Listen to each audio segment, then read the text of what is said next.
Today I have installed the Forza Motorsport 7. When I tried to launch the game crashed. I'll show you guys my problem.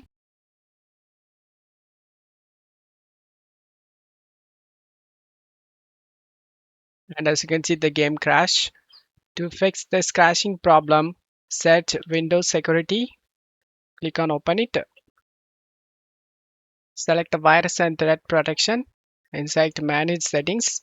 Scroll down and select Add or Remove Exclusions and select Yes.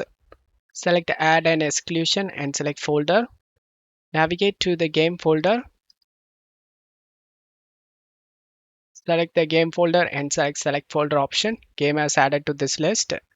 Once you're done, go back to Virus and Threat Protection and select Protection History.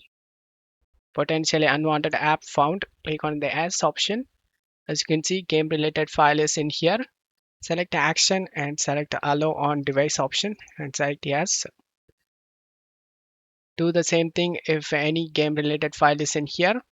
Once you're done, close stuff here and launch the game.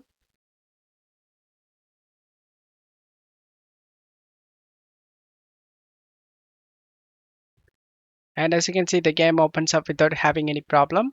I hope this video helped you. If the video helped you, don't forget to leave a like and subscribe. Thank you.